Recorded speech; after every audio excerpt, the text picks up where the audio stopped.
Sa pagtatapos ng taon, nagkakaroon tayo ng huling pagkakataon upang gawin ang mga bagay na hindi natin nagawa. Sa Paskong ito, ang tanging hiling ko ay pag-asa, kapatawaran, pagtanggap, pagkakataon.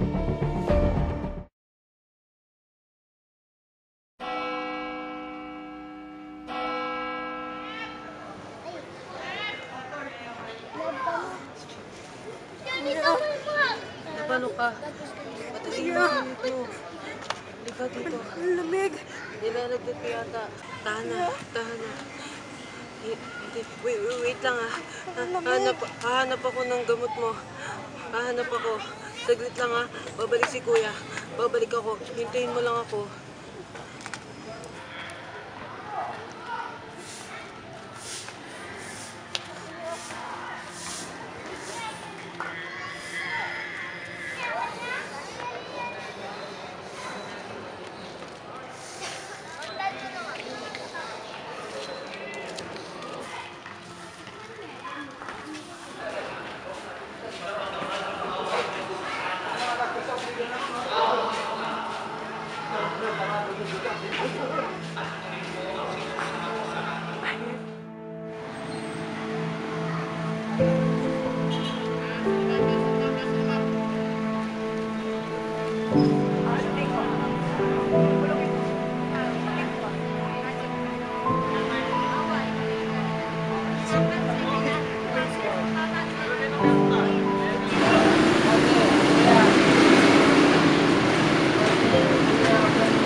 Plus 2x is blue. Uy, Baliw, doon ka nga. Ikaw, dun ka! Laki na si baby. Sige mo na sa akin yan. Sige mo sa... Dito ka, dito ka. Ano ba? Baliw! Doon ka nga.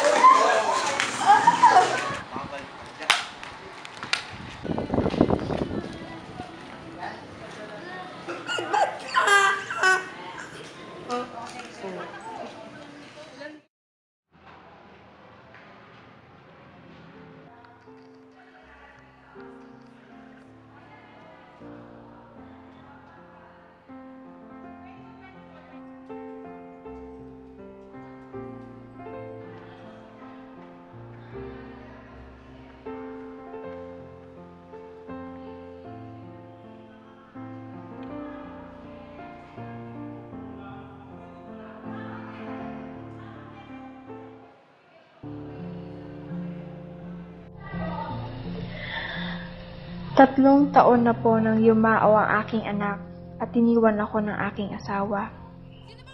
3 taon na rin po akong nag-iisang nagdiriwang ng Pasko. Gayunpaman, Panginoon, maraming salamat po sa patuloy na patnubay at pagsubaybay niyo sa akin. Kayo po ang dahilan kung bakit nakikita ko pa rin makabuluhan ang aking buhay. Minsan nga po, hindi ko na alam magagawin ko. Alam kong lahat ng mga pangyayari sa aking buhay ay nakatadhana. Anak, Kung naririnig mo man si nanay, wag na wag mo kakalimutan na mahal kita. Kahit gaano ko ninanais na makapiling ka muli, alam kong nalalasap mo na ang kasiyahang hindi ko naihandog sa iyo noon. Sorry sa lahat ng pagkukulang ko, anak ko. Mahal na mahal ka ni nanay.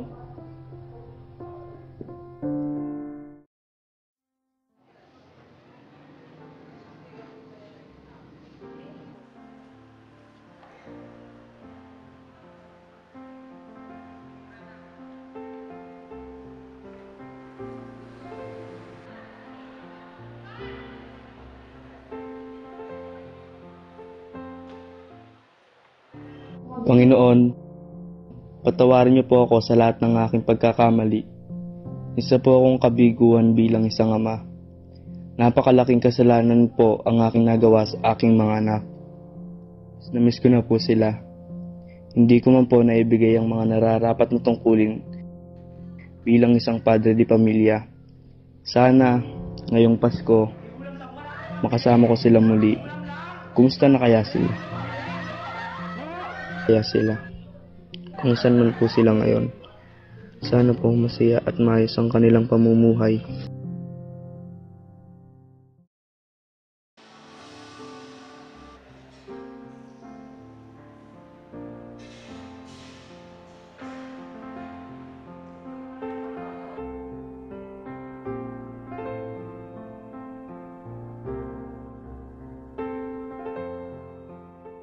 Lord, patawarin niyo po ako dahil ako'y mayroong hindi magandang pag-uugali. Wala mang pong ginagawang masama ang aking kaklase, pero lagi ko siyang sinasaktan at pinagtatabuyan. Ilang araw nang nakalipas nang huli ko siyang nakita.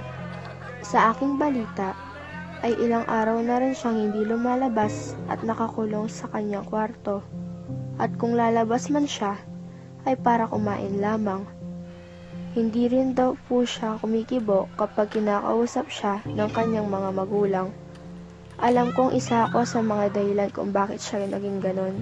Hindi ko akalain na ganito kalala ang sitwasyon. Hindi ko man lang inisip kung anong mararamdaman niya.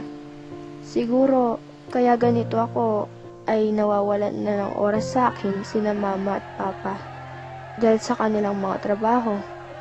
Bigyan niya po na akong lakas na loob si Angel. Kung tutuusin, ang bait niya. Hindi karapat-dapat sa kanya ang pagtatabuyan at pagkawala ng kaibigan. Mapatawad pa niya sana ako. Ipinapangako ko na babaguhin ko na ang aking pagkakamali ngayong Pasko. Alam ko pong labis na nasaktan si Angel. Huwag niyo po siyang ipahintulot sa masama.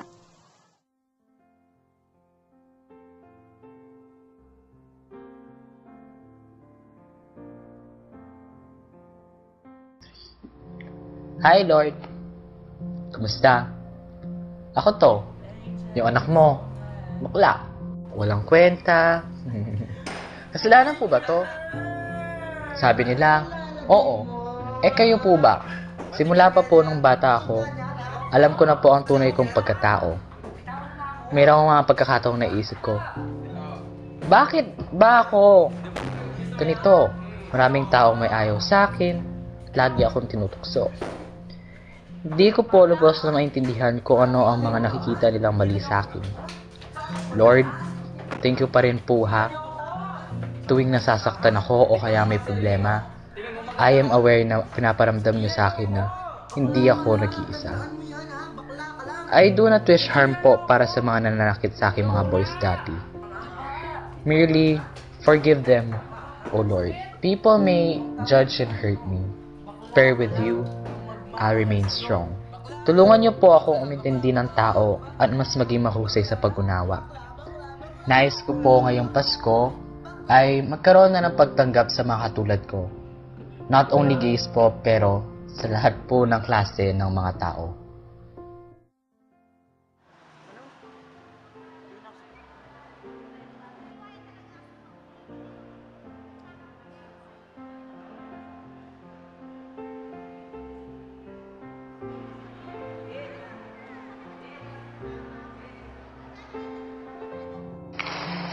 O Panginoon, lubos po ako nagpapasalamat sa pagbigay niyo sa akin ng panibagong buhay. Sana po, mapatawad niyo pa po ako.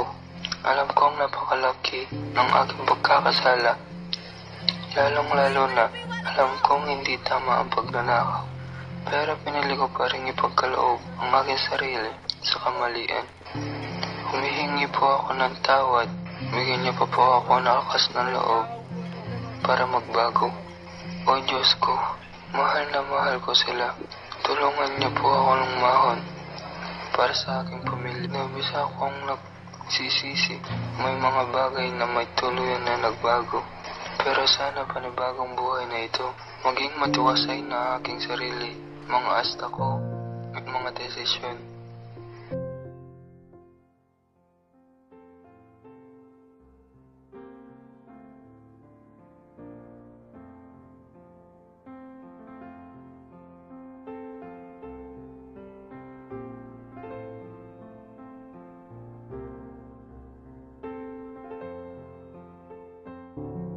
Diyos ko po, hindi ko na po alam ang aking gagawin.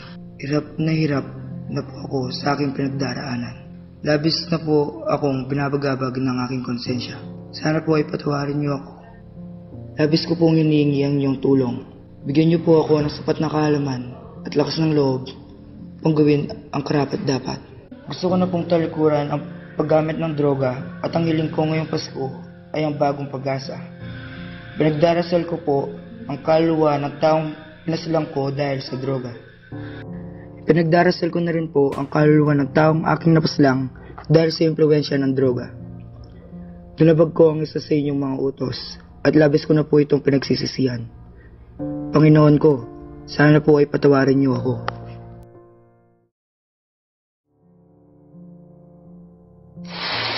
Panginoon, alam ko po na alam ninyo ang higit na makakabuti sa akin. Timtim po akong nananalangin sa inyo ngayon para sa aking paggaling. Niniwala ho akong kayo lamang makapagpagaan nitong bigat na nararamdaman ko. Tulungan niyo po akong makabangon ngayong Pasko. Magkaroon po sana ako ng kalakasan upang malagpasan lahat ng mga pagsubok sa aking buhay.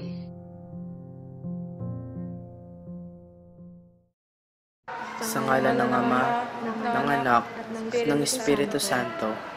Amen.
Panginoon, ano man pong mangyari sa akin ngayon, kayo na po ang bahala. Naway sagutin niyo po ang mga dasal ng mga taong ito para sa Pasko.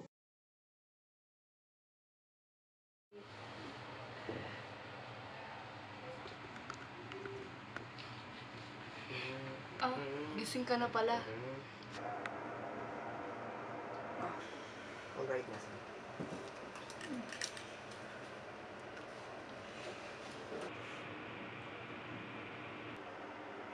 Sino ka? Ang bagong nanay.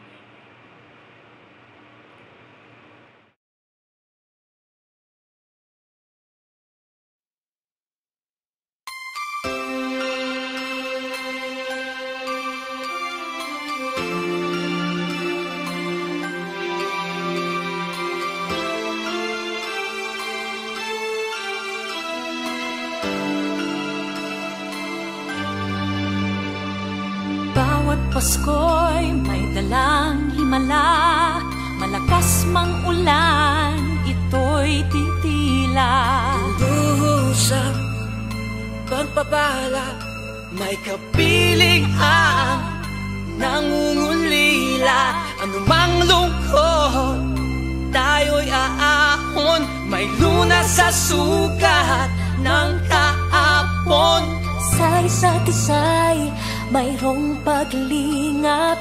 Mga pangarap ngayon'y magaganap. Laging masaya ang kwento ng Pasko. Dahil sino ka man may nagmamahal sa'yo.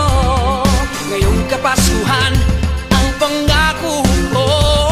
Sa puso ko'y magkasama tayo. Sa awit ngayong Pasko, magkayakap ang tinikot sa'yo. Sa dilig, ipagdiriwang ang pag-ibig, at ito ay tatawid sa buong daigdig. Sa isang awit ngayong Pasko, magkayakap ang tinikot sa'yo. Sa dilig,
po ay kahit papano nakapagdala kami ng saya sa mga puso nyo. Ano man ang iyong pinagdadaanan ngayon, laging tandaan na nandyan ang Panginoon para sa iyo. Sana, gaya ng mga taong to, ay maging masaya rin ang kwento ng inyong Pasko.